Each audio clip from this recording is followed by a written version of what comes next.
talking about, oh, he's using different grips he used to deal with. Where he takes the overback grip from here, and instead of being up on his elbow, he's down on his shoulder from a position like this, and he has the overback grip, but he has the elbow in like so, and we're in a situation like this. Okay, now the mistake that people make and the reaction that he's assuming people are going to give you is that you're going to try to come to a reach back crossface because your hands are able to come off the floor, and as you go to do that, he's going to bump you forward with the knee, and then immediately he's going to shoot to that overwrap of the leg and come up into positions like this. Okay, yeah, if you try to go for a reach back crossface, it's going to happen. But you should never be going for a reach back crossface from here. The second that at any point you see he's in a position where our opponent's in a position like this, instead of going for a reach back crossface right from here, like if he's up on his elbow and we're here, now I can go to a reach back crossface much easier, because now when he goes to bump me forward with his knee, it's hard for him to bump me forward because his own elbow stops me from coming forward because I'm wedged against his body. So the reach back crossface from here makes sense. Like if he tries to go here or tries to grab my foot, now when he tries to bump me forward, he bumps me into a situation where I can just flatten him out and elongate his body. But if my opponent is down on the shoulder and I try to go for a reach back crossface, then there's nothing stopping me from flying forward. Right now, the body's angled like this. So when he bumps me forward, he bumps me into the upper body, and the upper body is what stops me from getting thrown forward. But when the shoulder's down on the floor and he bumps me forward, then I just slide over the body, and the reach back crossface actually inhibits me from doing work. So as I go to reach back crossface, she bumps me forward, now I'm here, and now this can start happening. Yeah, this is not time for a reach back crossface. So from this position, the second I see someone down on the shoulder and working from positions like this, here, where I feel like I can't slide over the bicep and I can't do the previous moves where she doesn't have a grip on the wrist and I can't slide over the bicep, she doesn't have a 2-on-1. Whenever I see this, immediately what I'm going to look to start doing is I just take an overback grip and I take this knee and I just glue it right to the hip. So now, as she goes to start bumping me forward, I just move into this position here. Now when she goes to bump me forward, they immediately can start leg riding. So we just turn towards the hips. Big mistake everyone makes, a reaction that no one good is going to give you, is that they're going to try to reach back crossface and get thrown off the top. Okay? If he uses this thigh post, like so, and I go to reach back crossface, now he just bumps me forward, and now I get beat every time. This is no good. So instead, the second I see this, we're here. The second we see this, we immediately just turn the hips towards him and take the knee and bring it right to the hip. Now as he goes to bump me forward, just kills the entire position. And now from here, he's on his shoulder. Now when she goes to build up to an elbow, best case scenario is her back's exposed.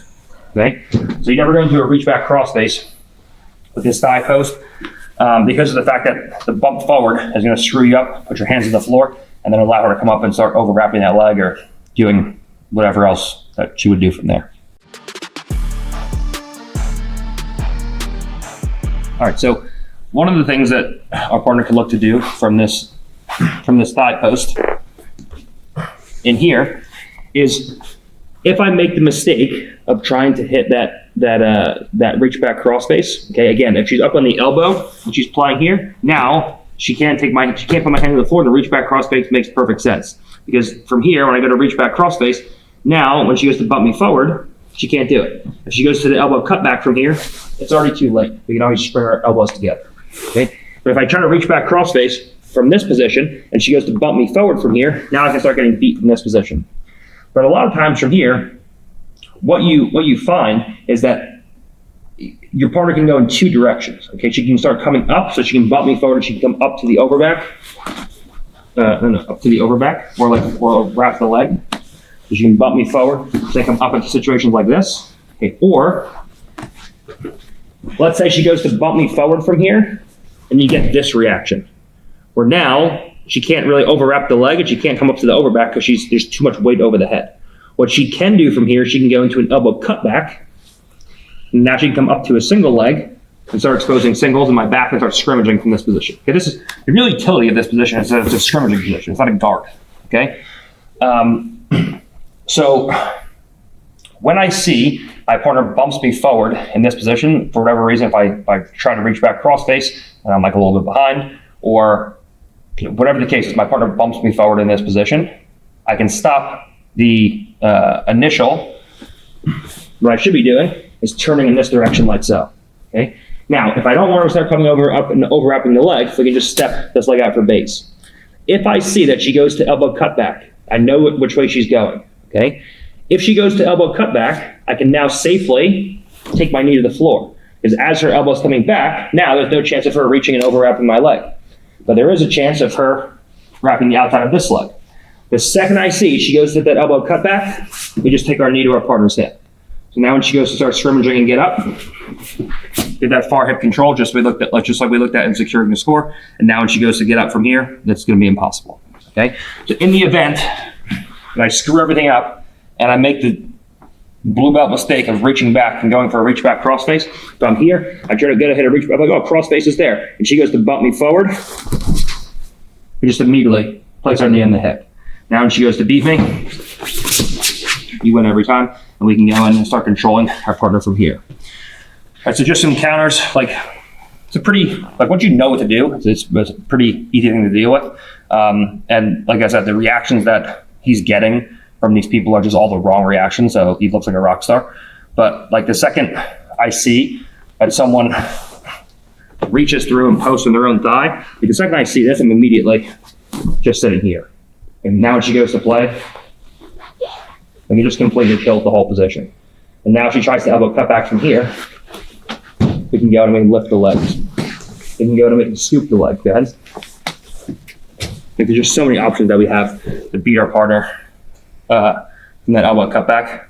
Just always turning hips towards your partner's hips makes everything so much easier. All right, so just as in half guard, my partner goes to heist. We have to look to start countering the heist.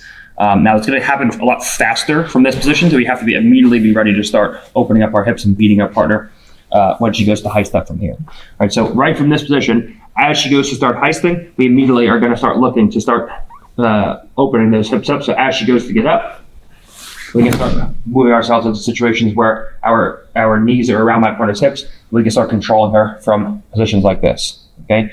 If at any point from here we feel that she goes to heist and my knees get caught in a position like this, and she goes to start overwrapping my leg or reaching for my foot in situations like so, hey, now from here we have to start playing with all the previous moves that we looked at before. Okay, but the main difference here is that the heist is going to come much faster because you can't keep your partner's leg trapped.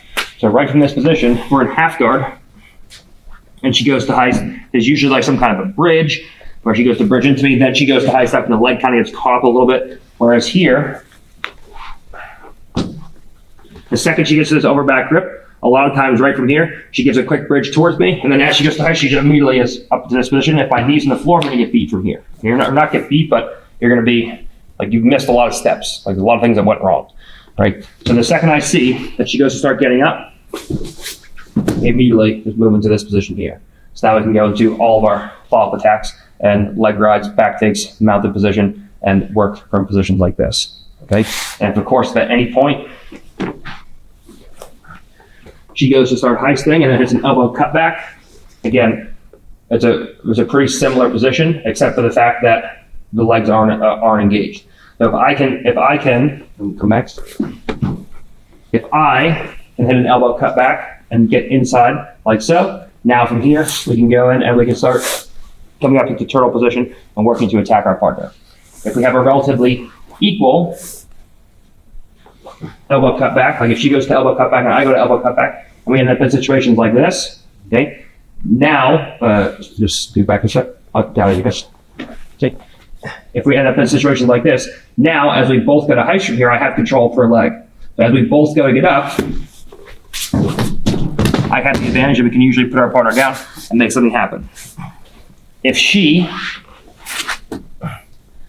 comes up and she hits an elbow cut back from here, and she comes up high, over my shoulder like so, Now, the whole thing is we need to get that Sumigachi hook in.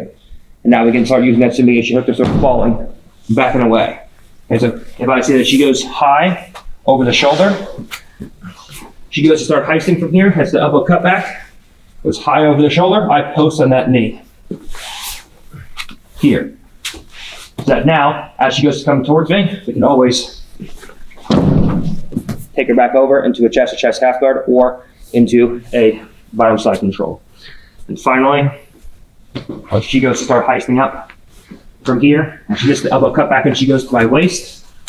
Okay. Now, from here, if we feel we can lift the leg, like if we're both on a hip, we feel like we can lift the leg and she goes to get up. We lift the leg up, or if not, and once again, we just go right into an arm and guillotine. We put our Sumigachi hook in, and then we take our partner over, and we go into all of our follow-up attacks with submissions or positional work. So very similar, except for the fact that she's heisting. We don't have control of the leg, so the heist comes a lot faster, and things are pretty similar, but there are some subtle differences, but it's relatively the same position as your partner goes to start heisting up and try to use that overback effectively. All right, so now let's look at a situation where my partner heists, okay, just adding things from the half guard section. My partner heists up to this overback grip, heists, and we end up in a situation like so, where now from here, what you can start encountering is that your partner will start stepping this leg up around your far hip, just like around your far hip, and locking inside of her own hamstring. Okay, again, this shouldn't be a thing that's happening to you. Like if you're here and your legs are like crushed together inside your partner's knees, like you kind of deserve to get beat from here. So like before this happens, obviously we're always controlling that hip. So the second she goes to reach for her hamstring, we're constantly beating our partner's knee and hip with our knee. So now when she goes to grab inside of her own hamstring, now we're doing the leg riding and we're winning this position.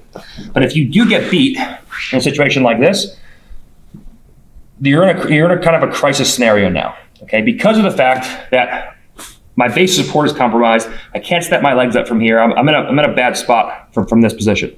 Okay, you see people do things like trying to reach down and separate. This is never going to work. Okay, what she's looking to do from here is drive this knee across and get weight on this knee to flatten you out in positions like this, where now she can start dominating your far hip, and now the overback exposes your back, and she's doing all the things to us that we wanted to do to her before. Okay. There's a very, very specific way to separate this grip, which I know because Craig tried it on me about 74,000 times in training, and I just took his back every time off of it. If you do it the wrong way, you will start to run into problems. When people come up into this position and they start stepping this up like so, and they grab inside their own hamstring, what everyone tries to do is they try to push the leg down. That's not what I do. I push, come out. I push directly into the shoulder so that the shoulder starts moving down and away. Once the shoulder starts moving down and she can't posture up anymore from here, then I can start splitting the connection of the knee and the elbow. Okay, the closer her knees and elbows are together, the tighter the lock is going to be. So the whole thing is I need to start pressuring down onto the shoulder. That puts tension running through the arm. And then I can pop, pop, pop and separate the grips. Okay? So what she needs from this position is she needs to start building posture. And now, as she builds posture, she needs to start driving across the body and flattening me out from here. Okay, so she needs height.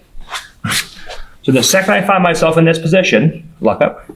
The second I find myself in this position, all we're going to start to look to do is we're going to look to start turning into a situation where I can start putting weight back over my partner's shoulder. As we go to do this, the first thing we're going to look to start doing is leaning towards our partner. So we have a belly wizard.